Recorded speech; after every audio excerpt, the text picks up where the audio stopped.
Bonjour tout le monde. Nous allons vous présenter aujourd'hui notre logiciel G-School. Et cette présentation, elle est essentiellement consacrée sur les différentes fonctionnalités qu'elle contient. Alors, pour utiliser le logiciel, il faut se connecter.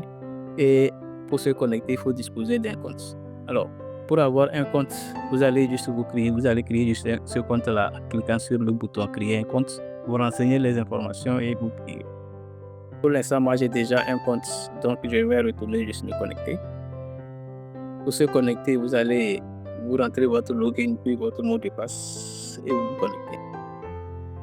Alors l'application G-School, elle est constituée essentiellement pour l'instant de 3 grands modules. On a d'abord le module administration, le module chargé des bulletins et un autre module sur la comptabilité.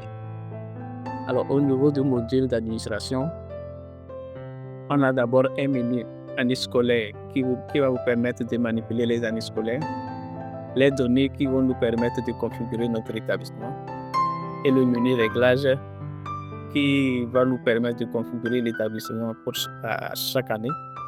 Et il faut noter que les données, vous allez l'enregistrer une seule fois, mais le menu réglage, ça c'est pour chaque année. Et un autre menu pour les ressources humaines. Alors, au niveau des données de l'année scolaire plutôt, vous avez par exemple à ce niveau la liste de toutes les années scolaires que vous avez, c'est-à-dire depuis le début de l'utilisation du logiciel jusqu'à aujourd'hui. Ces années scolaires vont s'afficher ici. Alors, nous allons maintenant passer au niveau du module données. Au niveau des données, comme je le disais tantôt, ce sont les informations que vous aurez besoin pour configurer l'établissement. Donc, premièrement, on commence par les séries. À ce niveau-là, vous allez lister toutes les séries que votre établissement contient. C'est-à-dire, vous mettez le numéro de libellé et puis la spécialité. Et vous pouvez par exemple vous inspirer des séries qui sont déjà créées ici. Donc, par exemple, on a la série D, dont la spécialité c'est l'activité c'est la bière de la terre, et ainsi de suite. Après les séries, vous allez au niveau des sections. Et il faut noter qu'une section, elle est constituée d'un ensemble de classes qui partagent les mêmes caractéristiques.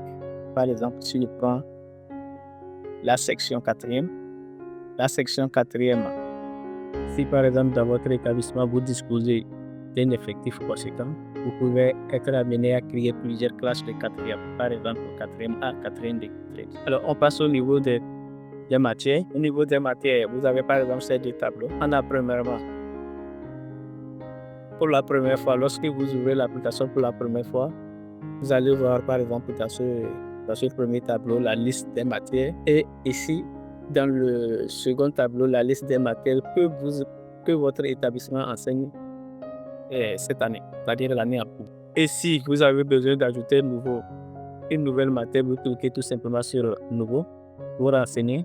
Il faut noter qu'une matière, soit elle est du type scientifique ou bien littéraire, le libellé de la matière et puis le code. C'est quoi le code? Si je prends par exemple mathématiques, le libellé va être par exemple mathématiques, mais le code, vous pouvez juste mettre MAT par exemple, comme ça. Donc ça c'est le code. Après les matières, on passe actuellement au niveau des classes. Vous allez aussi voir ici la liste des classes qui existent. Pas forcément les classes qui sont dans votre établissement, mais juste la liste des classes. Et si vous voulez par exemple ajouter une classe, vous mettez tout simplement le libellé de la classe et il va. Après les classes, on va maintenant au niveau du profil, c'est-à-dire le profil des enseignants. Vous notez que pour les enseignants, soit on a dans votre établissement, vous avez des enseignants, des fonctionnaires, des auxiliaires, des enseignants du privé, des enseignants volontaires. Et vous allez du sur les grades.